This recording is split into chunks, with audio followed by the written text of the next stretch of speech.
ایران اور سعودی عرب کے قریب آنے پہ جہاں دونوں ممالک میں خوشی کی فضا ہے، وہیں چائنا بھی خوش ہے، بلکہ یوں کہیں کہ حقیقی خوشی تو چائنا ہی منا رہا ہے۔ اور اس کی وجہ یہ ہے کہ چائنا نے بڑی کلیورلی، بڑی خوبصورت انداز میں دنیا کی ایک بڑی طاقت کو چیک میٹ کر دیا ہے۔ وہ طاقت ہے امریکہ، جس کی کوشش رہی ہے ہمیشہ سے کہ امت مسلمہ میں جس دراڑ کو وہ ایک عرصے سے موجود دیکھتا ہے اسے ایکسپلائٹ کر کے اپنے مفادات کی خاطر نئی جنگیں چھیڑی جائیں۔ اس فضا میں جہاں امریکہ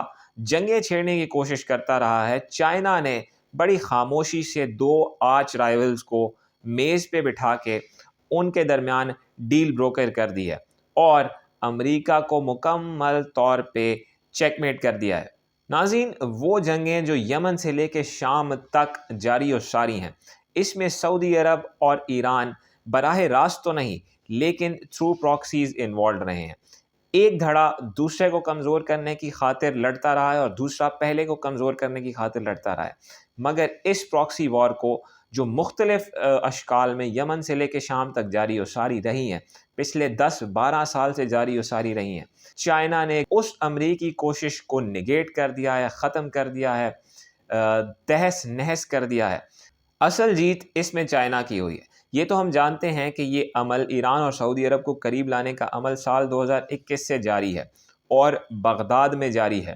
مگر اس میں صرف ایران اور سعودی عرب براہ راست ڈسکس نہیں ہو رہا تھا، اس میں یمن بھی ڈسکس ہو رہا تھا، اس میں شام بھی ڈسکس ہو رہا تھا، اس میں لبنان بھی ڈسکس ہو رہا تھا۔ مگر جب یہ چیزیں ڈسکس ہو رہی تھیں تو امریکہ مکمل طور پہ پورے انداز سے کوشش کرتا رہا ہے کہ کسی طرح سے سبوتاژ کیا جائے۔ قاسم سلیمانی کی شہادت کا واقعہ بغداد کی سرزمین پہ ہی امریکی ڈرون سٹرائک کے نتیجے میں انجام دیا گیا تھا، اس لیے کہ وہ کوششیں جو بیہائنڈ دا کرٹنز چل رہی ہیں،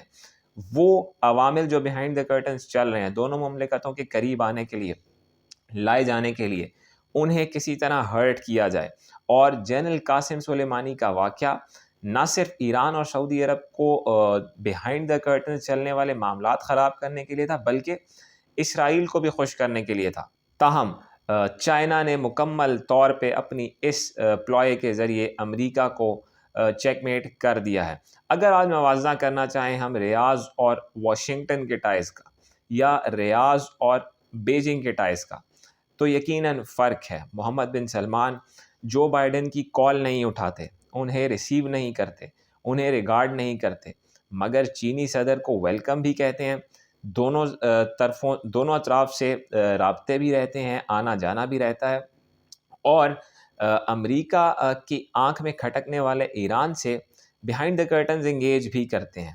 اگر آپ موازنہ کرنا چاہیں ریاض اور واشنگٹن کے ٹائز کا ان سے جو ریاض اور بیجنگ کے ہیں، تو یقیناً ریاض اور واشنگٹن کے معاملات زیادہ تلخ ہیں، بیجنگ اور ریاض زیادہ کلوز ہیں۔ بالکل اسی طرح تہران اور بیجنگ بھی انتہائی قریب آ رہے ہیں۔ پھر اس بیانیے کو تقویت چائنا نے اس طرح دی ہے کہ اس ڈیل کو اس دن بروکر کیا ہے جس دن صدر زی جن پنگ کو کمیونسٹ پارٹی آف چائنا نے چائنا کا تیسری بار پریزیڈنٹ الیکٹ کیا ہے۔ ایک اپنے آپ میں ایک بہت بہترین اسٹریٹجی ہے کہ جو صدر زی جن پنگ کی پالیسی کو بھی سیمنٹ کرتی ہے، ان کی لیگیسی کو بھی سیمنٹ کرتی ہے۔